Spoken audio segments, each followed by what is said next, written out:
Dragon Ball Super episode 108 is in the books, and a major spoiler has occurred in the episode. I titled this video in a very non-spoiler friendly way so you guys wouldn't be spoiled seeing this in all of your sub boxes.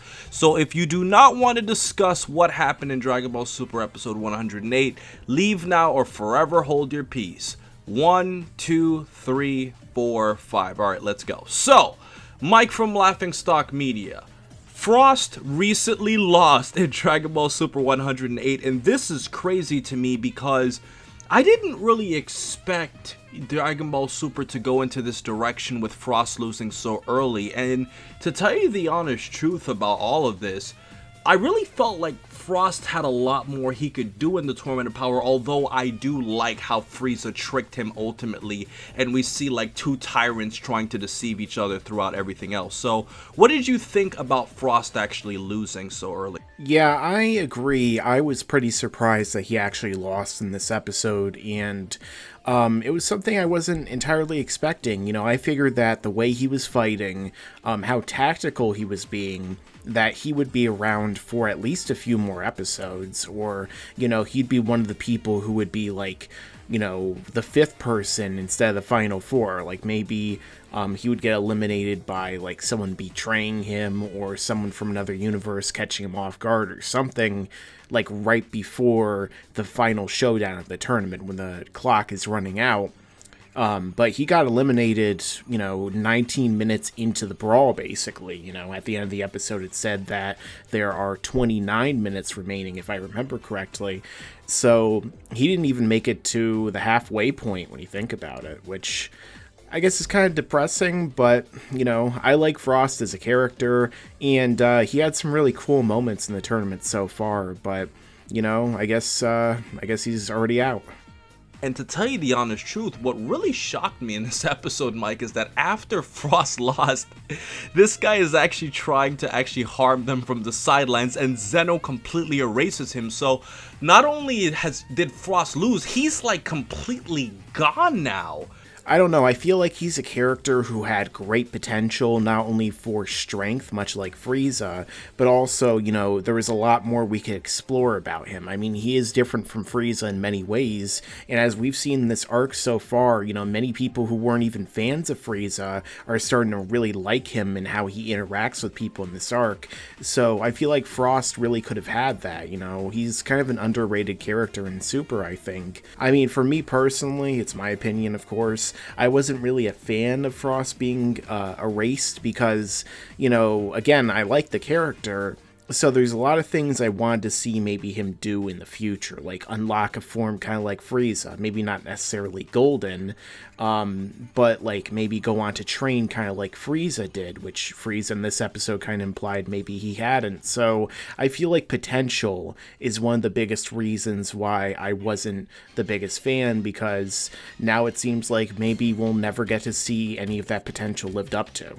Right, I think you make a lot of great points about the potential, Mike, and the one thing that really caught me off guard is dealing more so with personality, because, Mike, when you really think about it, these two guys are both very sneaky, sadistic guys who are evil rulers in their own respective universes, so you would expect, at least, Mike, that, you know, if Frieza could easily betray Frost like that, could you really buy Frost as being so naive? I mean, this guy is pretty cunning in his own way. He deceives people in his own universe, and he would be that easily taken over by Frieza. Not just through power, but by just being caught off guard that easily.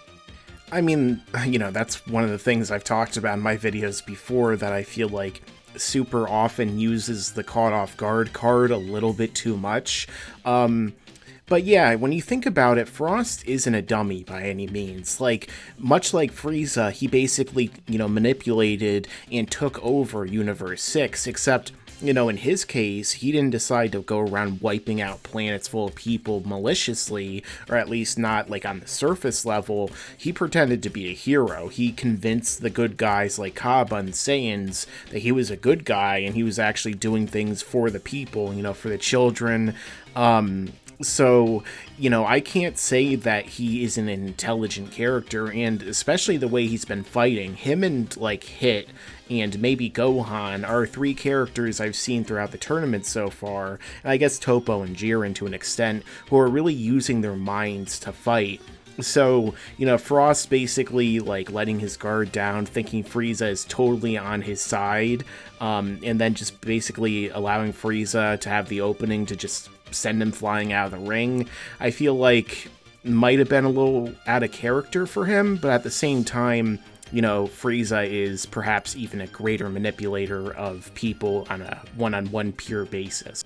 Well, and if we want to talk about the actual positives about the episode, Mike, I actually did like that about Frieza. And to tell you the truth, even though I didn't, look up spoilers or see what was going to happen, I kind of predicted that Frieza was going to do that because the episode did do a very good job in showing the shift in dialogue as we see Frieza talking to Gohan, and then, like, Gohan's, like, on his wits, and then Frieza all of a sudden starts talking to Frost. So it's like, okay, I know this guy's going to turn on him, especially, Mike, we have to mention that beforehand we saw Frost was powering up his own blast, so it did seem like Frost was about to betray Frieza himself. So, as we're analyzing it now, Frost was about to betray Frieza or Gohan, but then all of a sudden, he now easily gets tricked. It's like, but bro, you were just about to betray him yourself, and now all of a sudden you're being flipped around. It did kind of feel out of character, but to move more on to Frieza, which is the big hot topic now,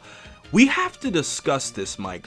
What do you think this does for Frieza's arc in the Tournament of Power? Because before Frieza even came into the Tournament of Power, and when he was being announced, everybody was saying that Frieza was going to betray Universe 7. I think it's still on the shelf that he could possibly do that, and I do think people were expecting so much more between the Frieza and Frost team-up. So what do you think this now does for Frieza's dark villain storyline? Well, I think that there is still the possibility that Frieza actually will betray Universe 7, although it might come at a far more crucial moment, because let's say that Frieza were to right now eliminate one of the members of Universe 7.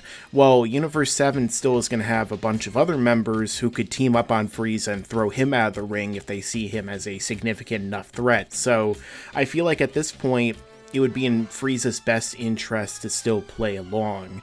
However, it could also be a case of Frieza realizing just, that saving Universe 7 in this case and actually helping his team to win is far more beneficial to himself, because not only has Goku said he'll wish him back with the Dragon Balls, which is kind of iffy depending upon how you interpret the rules of them, but additionally, Frieza could possibly get that wish at the end, which, they foreshadowed in this episode. Like we said, maybe his wish will be to kill a god. Although, unless they're talking about someone like maybe a higher god, like Daishinkan, or maybe even Zeno himself, I don't feel like Frieza's going to waste a wish on killing a god of destruction, because what would be the point? Like, all that would happen would be Frieza would take his role, potentially, but he would still be wiped out in an instant by Zeno if he ever felt like it.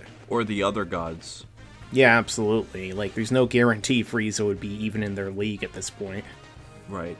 And I think that's a very good way to look at it, Mike, because I do think that when you analyze Frieza's character, you would have to think that he has a much bigger scheme than to just, get more powerful, because, like, Frieza can't really compete with all those gods, especially Zeno, who could just erase you from existence. But if there's one more thing I feel like we really need to add to this conversation, Mike, now that Frost has literally been erased from existence, what would you say in his life was the most memorable Frost moment, or something that you think will be remembered about his character the most throughout Dragon Ball?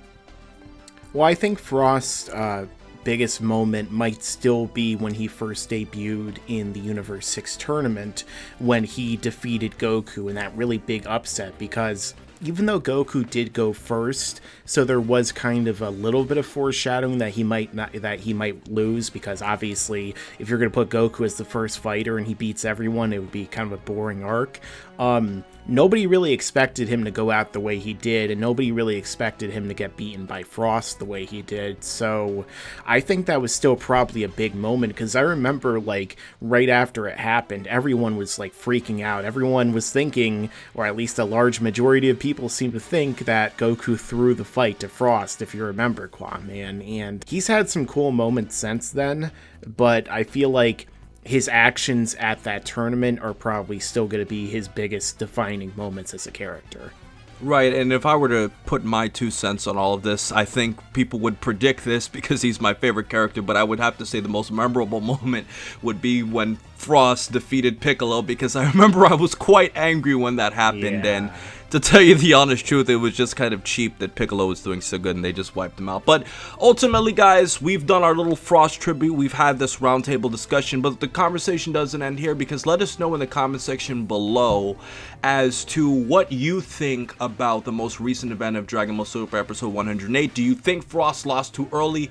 Did you enjoy Frost's character? Do you think he shouldn't have been erased instead of just being defeated? Let us know all of your thoughts in the comment section below, and please remember to rate, comment, and subscribe. And remember, as I always say, to have a great day, guys, and don't forget to check out my bro Mike from Laughingstock Media in my description. See you later.